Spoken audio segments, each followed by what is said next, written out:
What's going on, people? We are Tottenham TV, back here for another episode of the 5 takeaways. We're going to take a look at the 3-2 win over Frankfurt in our 4th Champions League group stage game and see what 5 things we can take away from the game. If you're new around here, please do scroll down, smash that subscriber button and click on that notification bell as well to be the first to know every time we do upload some content.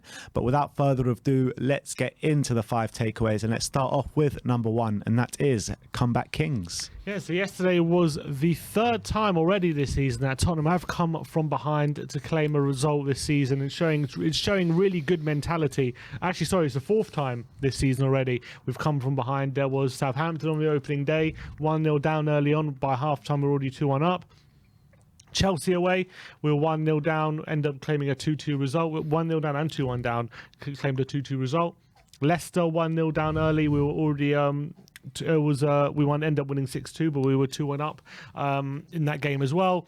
Arsenal, we did come back, but unfortunately we ended up losing that game. But we're already showing we have the still a mentality to come back from when we're behind, and that's an important trait you need in a team.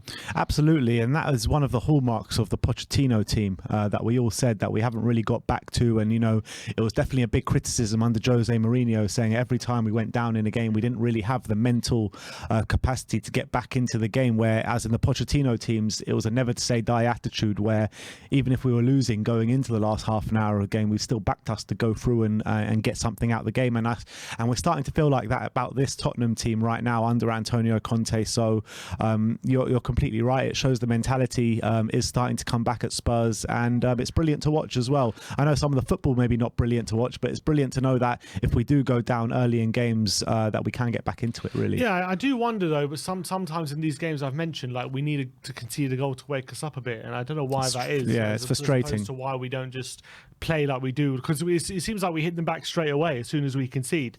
So why are we starting these games slowly? I'm not 100% sure, but at least we're showing that mentality to not let that goal affect us and hit them back straight away. Yeah, I can't remember what period it is, but I remember saying that about Spurs before. Maybe it was under Pochettino at times, saying that we needed a goal to go against us sometimes to wake us up. Maybe it was the Harry Redknapp period. I really can't remember off the top of my head, but I do remember that kind of criticism being forwarded at Spurs before. Do you remember when it was? Can't remember. Yeah, well, anyway. If you do remember which kind of period it was, do let us know in the comment section below. But let's move on to number 2, and that is brilliant Son. Yeah, and another really, really good performance from Heung-min Son, showing that he's getting back to his sharpest, getting back to the levels that he was at last season. That's now obviously after two really clinical finishes, especially the second one on his left foot on the volley. That's 5 goals in his last 2 home games. Which is really impressive. Obviously, he was the one who earned the red card as well in the second half, and he should earn a second red card. I just saw a replay of a challenge which from Hasebi on Son when he was on yellow. How that wasn't a red card, I will never know. He won 7 of his 12 ground duels as well, so he was very, very effective defending. 2 out of 4 dribbles, and he linked up with Kane for their 50th goal partnership as well. So very, very impressive from Son and Kane together, but especially Heung-min Son, who I thought was brilliant. Yeah, he really was, and not only that, but you're really starting to see him play with a smile on his face, with some confidence. You can see the confidence just reaping through him as well, which is great to see. His finishing is back on point again with a lovely slotted calm finish in the bottom corner, as well as the volley which fired into the roof of the net as well. So like you say, 5 goals in his last 2 home games, and we're literally seeing a completely different player as what we saw in maybe the first 5 games of the season. So big up to Sonny, and just keep it going, because I know he's just going to go from strength to strength now. He really is just going to go from strength to strength. But let's get in to number 3, and that is foot off the gas. Yeah, and this is about the Spurs performance in general, and Spurs were going really strong throughout the game, especially for the first hour. Before Frankfurt went down to 10 men, Spurs had 8 shots to Frankfurt's 5, with 6 of them being on target. It was a really strong showing from Tottenham before Frankfurt got their man sent off. But once the red card came, for some reason, Spurs completely took their foot off the gas and let Frankfurt back into it. After the red card, Spurs only had 3 shots, with Frankfurt having 5, and we were actually outshot by Frankfurt once they went down to 10 men. And I can't really understand how we let that happen and why that happened. But once the red card came, we gave the impetus to Frankfurt, and I think that's a lesson we'll have to learn. Yeah, it's definitely a lesson they're going to have to learn. And Conte said it in his post-match press conference, where he said that, you know, him and the team pretty much thought that game was won, where you can't really think like that up until the final whistle of the game. We've seen it so many times, haven't we, where you take your foot off the gas and a team that maybe don't deserve to win do snatch something, and that could have very easily happened yesterday. Luckily, it didn't. But, you know, we need to watch ourselves in the future, and we need to play right up until that final whistle if we're going to do anything this season. So we got away with it yesterday a little bit in those last 10 minutes, but big lessons need to be learned from that, that's for sure. But moving on to number 4, and that is attacking Højbjerg. Yeah, and this is Pierre-Emile Højbjerg. He's starting to really get those attacking contributions in this season and be more effective in the final third. That was his 4th consecutive attacking return in home games this season for Pierre-Emile Højbjerg. Goal against Fulham, and then he got assists against Marseille, assists against Leicester, and he got an assist yesterday. So he really is starting to make a difference in the attacking third, which is really important, especially when at times when our front three wasn't firing, he was the one stepping up and providing a bit of something in the final third.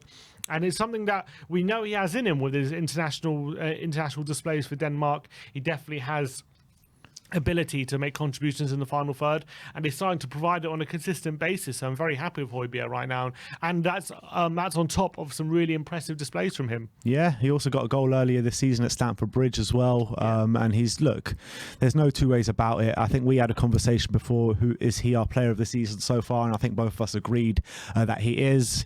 And he's showing form this season. He's been strong for us ever since we've signed him, but this is a new level that we're seeing from him this season. And I'm loving every second of it. He's a proper leader in that middle of the park. He's showing that ability going forward. He's showing that ability defensively. He's starting to add in to goal contributions as well. So just keep it up, Emil, because you're playing very well at the moment, and I'm loving every second of it. But let's move on to the last takeaway, the 5th and final takeaway, which is qualification in sight. Yeah, and this is after this game, Marseille beating Sporting Lisbon 2-0 in the other game in this group, which means after Spurs beat Frankfurt, we only need 3 points in our home game against Sporting to qualify to the next round of the Champions League. And in fact, if Marseille draw to Frankfurt, we actually end up finishing top of the group. So the qualification is in sight after losing to Sporting and drawing to Frankfurt. You would have thought maybe there was a bit of trouble or of maybe not qualifying, but thanks to our home form, we are 1 win away now from qualification, which is very, very positive. So let's hope we go and we've got a very good home record. We've won our last 11 games in Europe at home, so let's hope we make it 12 in 2 weeks' time against Sporting, and then we'll be qualified for the next round. Yeah, it just makes me think about the last takeaway, or a couple of takeaways ago, where you say foot off the gas. Let's not take our foot off the gas now, even though it seems as like we are going to qualify from this group. It's not all done yet. We need to do the job in a couple of weeks' time against Sporting Lisbon. So let's go into it with some high confidence, but not take our foot off the gas, and do the job, finish the job against Sporting Lisbon, and let's qualify for the next round. But I'm very happy with our Champions League campaign so far. I'm very happy with the results we're showing all in all in our campaign so far.